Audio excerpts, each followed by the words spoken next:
हम लोग यहाँ जो पीजीटी टीजीटी एस्पिरेंट है उसका तरफ से आए हैं और हम लोग का कुछ इशू है जिसको हम लोग हाईलाइट करना चाहते हैं आप लोग सबका सामने में। तो कुछ चीज़ है हम लोग का जो हम लोग वी हैव डाउट कि जो कमीशन है उसको भी कुछ क्वेश्चंस है जो later on I discuss in point wise. तो फर्स्ट पॉइंट मेरा ये है कि हम लोग टीजीटी पीजीटी जो कंडक्ट हुआ है अंदर ताकित जेरंग जो डेप्यूटी कंट्रोलर ऑफ एग्जामिनेशन था उसका अंदर में जो है हम लोग का पीजीटी टीजीटी भी टीजीटी तो नहीं हुआ है, जो पीजीटी अभी 7 अगस्त में जो एग्ज़ाम हो चुका है उससे रिलेटेड जो है इशू को डिस्कस करने आए। तो एक पॉइंट ये है कि हम लोग डाउट है क्योंकि जो एज सिविल था जो ऑलरेडी कैंसल हो चुका है उसका समय में ही ताकित जेरंग जो एक्यूज है उसको फुल प्रूफ है। तो हम लोग कैसे भरोसा करेगा कमीशन को कि हम लोग का जो पीजीटी हुआ है वो फ्री एंड फेयर में हुआ होगा बोल के। Let me highlight the dates, कौन सा एग्ज़ाम जो है कौन सा डेट में हुआ था, क्योंकि जो एग्ज़ाम हुआ था वो आस पास में ही हुआ था, इनफैक्ट सेम मंथ में हुआ था अंडर द डायरेक्शन ऑफ एक्यूज ताकित जेरंग। तो first let me start with PGT जो हम लोग का अभी 2020 का हुआ है वो हुआ है 7 अगस्त 2022 को। एचडीओ का हुआ है 24 एंड 31 अगस्त 2022 को, मेंस हो गया वो लोग का। उसके बाद इलेक्ट्रिकल का स्टेटिंग ए इलेक्ट्रिकल, उसके बाद एलडीसीई जो डिजास्टर मैनेजमेंट का हुआ है उसका हुआ है 14 एंड 15 2022 अगस्त में। ए जो सिविल है उसका जो कैंसल वाला जिसका वजह से एक्यूज ताकित जेरंग को अभी हम लोग जानते हैं कि उसका वजह से हुआ है, ये फुल प्रूफ है और हर प्लेटफॉर्म में इसका जो आप लोग को मिल जाएगा सबूत कि कैसा कैसा करके वो पकड़ा गया है। तो उसका भी हुआ था 26 एंड 27 अगस्त को। तो सेम फेरी में जो एग्ज़ाम कंडक्ट हुआ है अगर हम लोग पीजीटी का बोल रहे हैं 7 अगस्त को तो उसमें भी हुआ होगा, है कि नहीं। तो अगस्त में वो जाके 26 को पकड़ा है ना ए कैंसिलेशन में, 7 को भी तो पकड़ सकता था लेकिन हम लोग का पास में कुछ लीड होने से तो वो डाउटफुल केस है कि क्यों नहीं होगा पीजीटी में, जबकि पीजीटी का सबसे ज़्यादा रिक्रूटमेंट होता है, हुआ भी है, पोस्ट भी सबसे ज़्यादा है, कैंडिडेट्स भी सबसे ज़्यादा है। इनफैक्ट लास्ट टाइम का भी briefly I discuss, last time का बाद में बोले, लेकिन अभी का हम लोग का जो ये डिस्कस अभी जो फर्स्ट है ये पॉइंट है कि डाउट है कमीशन को। We can't trust the commission now since we have proof कि जो डेप्यूटी कंट्रोलर ऑफ एग्जामिनेशन है if he can leak the A paper then why not PGT, है कि नहीं। तो उसको लेके हम लोग जो है मुद्दा उठाना चाहता है कि कमीशन को हम लोग तो बिल्कुल ट्रस्ट नहीं है, आगे भी करेगा भी नहीं अगर जब तक ये सब हम लोग को फुल प्रूफ का साथ में वो लोग नहीं दे देते हैं कि हम लोग हाँ फ्री एंड फेयर करेगा बोल के, हम लोग इसको मानेगा ही नहीं। ये जो है बिल्कुल भी अनफेयर मीन्स में हुआ है, ये है मेरा फर्स्ट पॉइंट। सेकेंड है ओवरऑल रेशियो जो हर एक स्टैंडर्ड एग्जामिनेशन का में होना है और होता है। एपीपीएससी में भी एक होता है कि जब आप लोग प्रीलिम्स मेंस वाइवा जब आप 3 लेवल में जब एग्जामिनेशन आप लोग कंडक्ट कर रहे हैं then there should be some ratio in order to select the candidates. तो उसका भी रेशियो हम लोग को नहीं बताया गया है, सिर्फ वाइवा का बताया है कि इतना रेशियो में लेगा। तो उसका हिसाब से अगर हम लोग स्टैंडर्ड जो रेशियो है उसको एपीपीएससी या तो कोई भी स्टैंडर्ड जो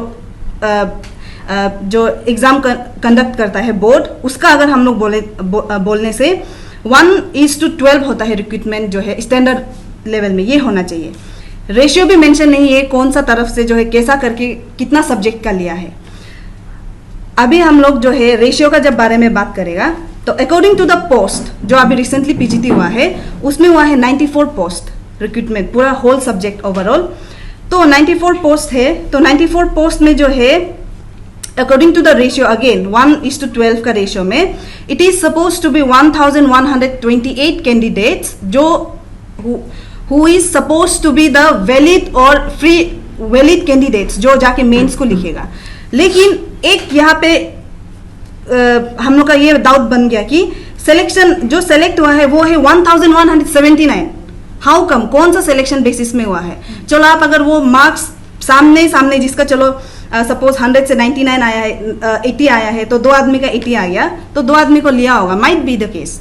लेकिन वो हम लोग को तो जस्टिफिकेशन कमीशन का तरफ से दे दो कि सिलेक्शन ये बेसिस में हुआ है बोल के। जो रिजल्ट था वो ओवरऑल बेसिस में दिया है।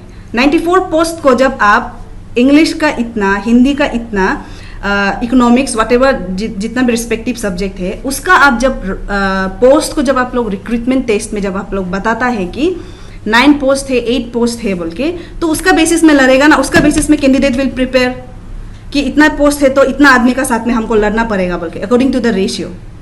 वो भी नहीं बताया है, ओवरऑल में रिजल्ट को दे दिया, तो हाउ कम विल नो कि ये कैसा सिलेक्शन हुआ होगा बोल के। Again it is creating a very doubtful scene in our candidates among us. We don't know कि कैसे सिलेक्शन हुआ है। रेशियो बता दो तब पता चलेगा कि इतना में जो है इतना रेशियो कैंडिडेट जो है सेलेक्ट हुआ है रिस्पेक्टिव सब्जेक्ट्स में। वो एक पॉइंट हो गया।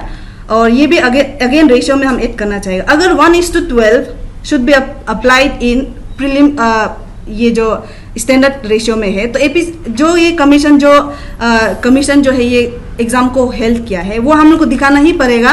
नाम और स्टूडेंट का रिस्पेक्टिव सब्जेक्ट्स का साथ में जो है रिविलेशन दिखा दो कि ये स्टूडेंट जो है ये इतना नाम का साथ दिखा दो।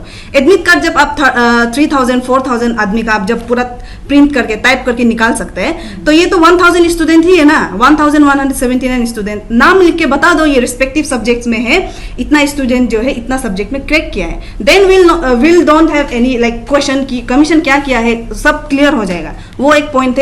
रिविलेशन ऑफ पोस्ट एक बार दिखा दो इतना क्या था, उसका अगेंस्ट में सिलेक्शन कौन सा बेसिस में हुआ है अगेन, फिर इतना पोस्ट में जो है इतना आदमी सेलेक्ट हुआ है, रिस्पेक्टिव पोस्ट का बारे में बात कर रहे हैं, इतना रिस्पेक्टिव पोस्ट में जो है इतना रिस्पेक्टिव कैंडिडेट्स जो है सेलेक्ट हुआ है with their names and roll number.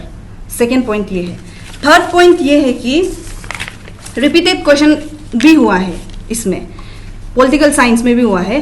Question paper will be available her platform में जो है। अभी अगर सबका पास में होगा जो पॉलिटिकल साइंस है दे टू कैन गो थ्रू। अभी देख सकते हैं कि पॉलिटिकल साइंस में जो है एक क्वेश्चन जो है रिपीट हुआ है, वो भी तो एक सस्पिशियस हो जाता है ना स्टूडेंट के लिए कि अरे कैसा क्वेश्चन रिपीट हुआ होगा। चलो माइट बी प्रिंटिंग मिस्टेक हुआ होगा, लेकिन जो जानता है उसके लिए बेनिफिट हो जाता है, जो नहीं जानते उसके लिए तो मार्क्स वो लूज करना पड़ रहा है ना।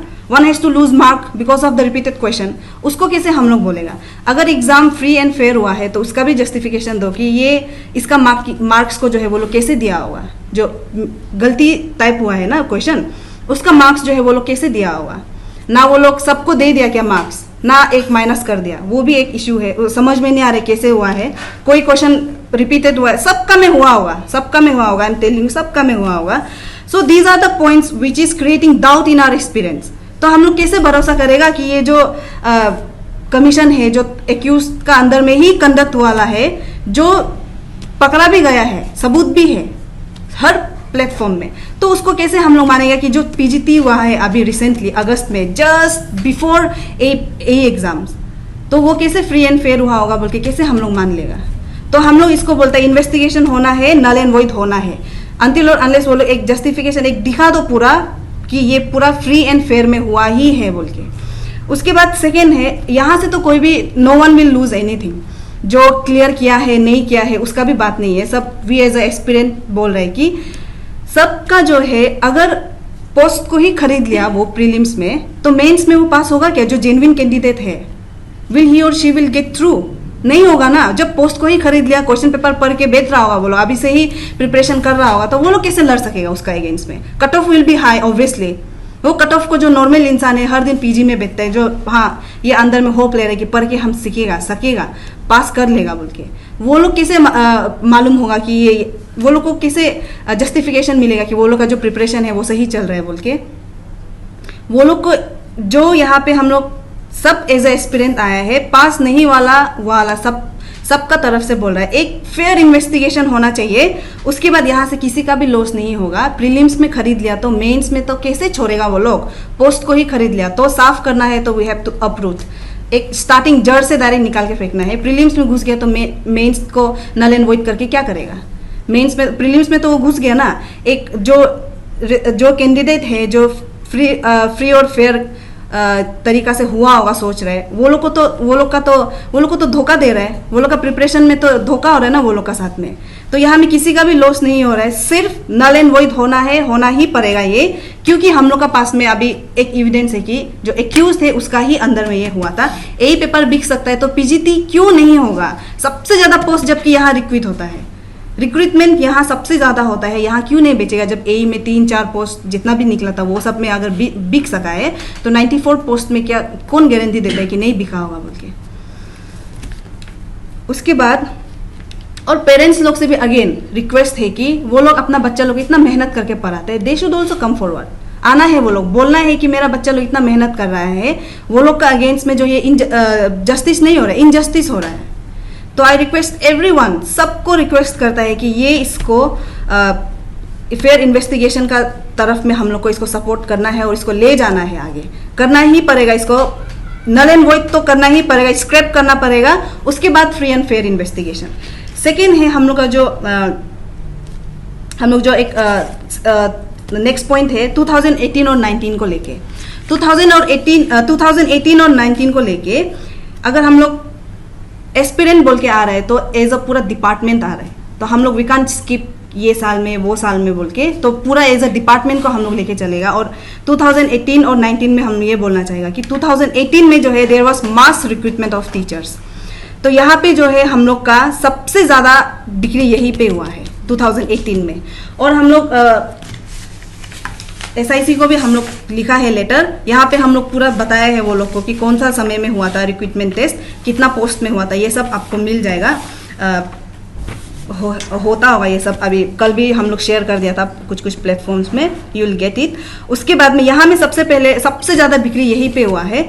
उसके बाद जब अनफेयर मीन्स अभी हो सकता है तो 2018 से ही होते आ रहा है ना वो, तो जो एक्यूज ताकेत जेरंग है उसका अंदर में जितना भी एग्जाम हुआ था उसको अभी इन्वेस्टिगेशन करना है, इमीडिएट रिकंडक्ट करना है, स्पेशली जो PGT अभी रिसेंटली हुआ है just before the conduction of AE paper. तो वो AE पेपर लीक हुआ है तो PGT को क्या सोचते हैं, नहीं होगा सोचते हैं क्या, हुआ ही होगा, रिकंडक्ट करना है, उसके बाद नल एंड वॉइड करना है, रिकंडक्ट करना है, इन्वेस्टिगेशन चलना है। और जो अभी PGT TGT रिसेंटली अभी कंडक्ट हुआ है उससे रिलेटेड अगेन 2018 और 19 से रिलेटेड जो ये अक्यूज है उससे रिलेशन में आप लोग देखो कि कौन कौन सा जो है ये लोग का किट एंड किन्स को देखो, कौन कौन PGT TGT में घुसा है ड्यूरिंग 2018 टिल 2020-22 मिल जाएगा वहीं से सब कुछ। हम लोग को पता है कौन कैसे करके घुसा होगा बोल के, तो उसको भी हम लोग अभी इन्वेस्टिगेशन में बोलते जाएगा, उसको तो निकालना ही पड़ेगा ना। अभी जो इंसान इतना अपना आपको हाँ हम कुछ हो जाएगा, स्पेशली मिडिल क्लास स्टूडेंट्स जो हर दिन कुछ ना कुछ करके पार्ट टाइम करके हर दिन पढ़ता है लिखता है, कुछ हो ना हो एटलीस्ट अपना एक स्टेबल कुछ हो सोचता है, कमीशन को ट्रस्ट करता है, वो ट्रस्ट अभी तो नहीं रहा ना, किसी का कोई भी नहीं कर सकेगा ना कमीशन को। तो इसीलिए बोल रहे हैं कि हम लोग इन्वेस्टिगेशन होना है, 2018 का भी स्पेसिफिकली होना है, we have also mention in our FIR कि इन्वेस्टिगेशन होना है, 2018 का भी होना है, लेकिन नल एंड वॉइड स्क्रैप होना ही होना है दिस टाइम वाला PGT। अभी उसके बाद लास्टली ये बोलना चाहेगा कि SIC को हम लोग जो है 5 को दिया था FIR, अभी तक रजिस्टर नहीं हुआ है, वो भी एक डिले है। इशू तो एकदम जेन्युइन है, हर एस्पिरेंट रो रहा है आके कब होगा बोल के। 5 तारीख को दिया है, अभी तक रजिस्टर्ड नहीं हुआ है case. This is a very serious issue, हम लोग को देखना पड़ेगा इसको, ये सीरियस इशू है। इसका ऊपर में SIC को भी हम लोग ट्रस्ट करता है, जल्द से जल्द वो लोग का तरफ से भी कुछ एक ऐसा स्टेप वो लोग एक आगे आए, कुछ करे, ताकि हम लोग का जो इनजस्टिस हुआ है PGT एस्पिरेंट का साथ में उसको जस्टिफिकेशन वो लोग को दिलाना पड़ेगा। और ये जो अभी पेपर लीकेज का वजह से अभी जो डिपार्टमेंट्स जो भी एस्पिरेंट एज अ कॉमन, जो भी कोई अलग अलग रिस्पेक्टिव अपना डिपार्टमेंट्स का वो लोग जो है अभी उभर के आ रहे हैं, वो लोग को पता चल रहा है मेरा डिपार्टमेंट में हुआ है, ये हुआ है, वो हुआ है बोल के। क्यों? ऑल बिकॉज ऑफ गेमान पादंग सर एंड तेचीपुरु सर, क्योंकि वो लोग एक होप बन के निकला है सबके लिए, डिप्राइव कैंडिडेट्स के लिए, एग्रीव कैंडिडेट्स के लिए। सो वो लोग को भी मेरा बहुत बड़ा थैंकफुल है, हम लोग जितना भी एक्सपीरियंस है जो डिप्राइव है स्पेशली वो लोग को लेके हम लोग बहुत थैंकफुल है। अगेन इन्वेस्टिगेशन, मेरा लास्ट ब्रीफिंग में यही बोलना चाहेगा कि इन्वेस्टिगेशन होना है और नल एंड वॉइड होना ही है। क्यों नहीं होगा? जब कट ऑफ मार्क इतना ही हाई कर दिया तो वो लोग कैसे मिलेगा? खरीद के रख लिया तो पोस्ट कैसे मिलेगा? तो एक बार इन्वेस्टिगेशन चालू करो, ऐसे ही पता चल जाएगी कौन कैसा बैकडोर एंट्री हुआ है, कौन किसका थ्रू घुसा है, ऐसे ही पता चल जाएगा।